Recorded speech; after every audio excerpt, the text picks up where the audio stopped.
आब्रह्मभुवनाल्लोकाः पुनरावर्तिनोऽर्जुन मामुपेत्य तु कौन्तेय पुनर्जन्म न विद्यते.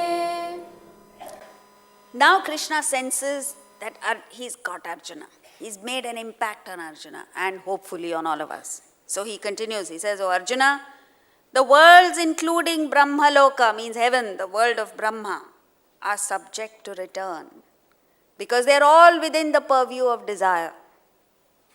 But having obtained me, there is no rebirth, O Kaunteya." Look at the magnanimity of this vision, where he says even heaven is within the purview of desire, even heaven is within the purview of return here.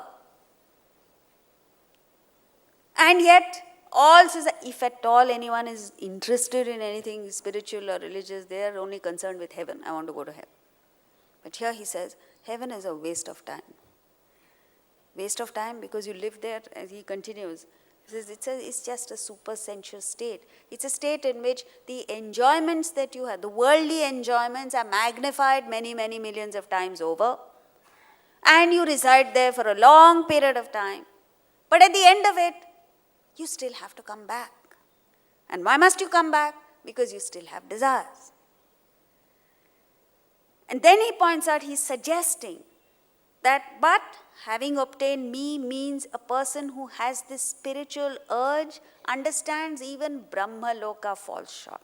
Like Nachiketas, when Yama offered him heavenly enjoyments, he had no doubt in his mind. He didn't even sit to consider it. He says, straight away he says, you keep it. You're in heaven, you keep the heavenly enjoyments. Give me Brahma Vidya, give me realization. So once this spiritual urge gets you, it's a revolt against imperfection and a genuine urge for a craving for perfection. Once you have that, you reject everything else. So essentially, as we go along, he'll tell us the difference between, there are essentially two paths, the path of return, the path of non-return. So if you perform actions that are driven by desires, you cultivate more desires of the same.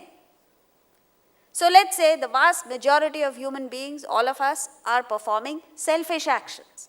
Selfish actions means negative actions. Negative in the sense that it has negative repercussions. It causes mental agitation, sorrow. So when you perform an action backed by a selfish desire, you create more selfish desires.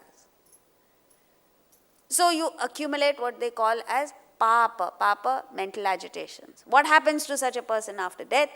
He goes to hell and comes back. Hell is not a physical location, it's a state of mind. So you go through mental agitations, not necessarily after death, even during your lifetime. And then you're reborn.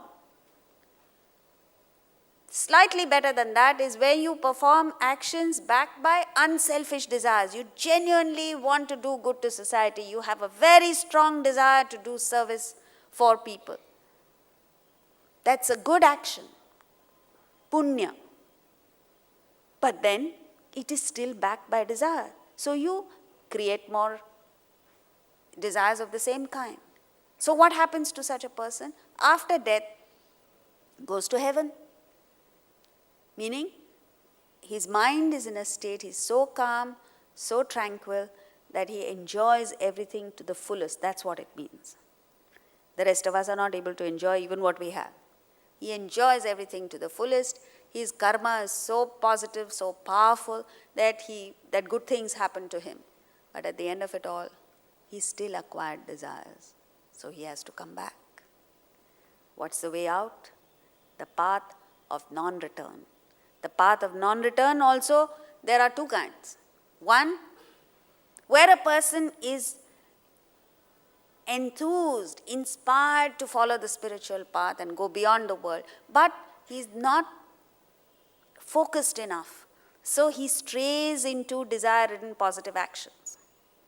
So the bulk of his actions are spiritual, selfless actions. Few actions he performs which are backed by desire, but they are unselfish. So what happens? He goes to heaven, exhausts his punya, and moves on to realization. This is called liberation in stages. The best is what is called as Kaivalya Mukti.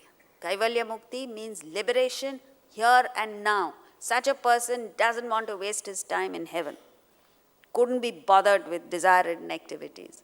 Performs selfless, dedicated actions geared towards reaching the state of self-realization. And he gets it here and now, in this lifetime. No heaven, no hell, no return, nothing. Straight. What's the difference?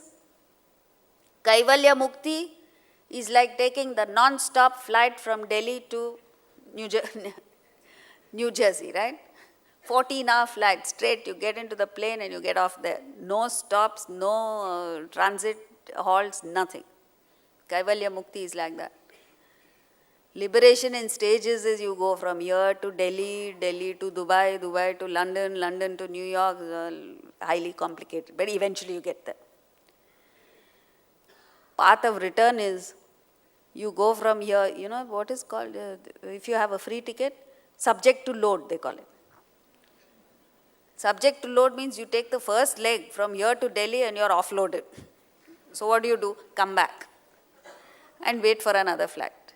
So this is the difference.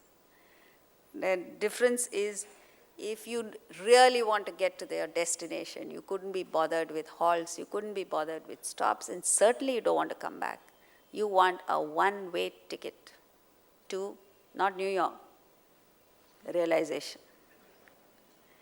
So, 7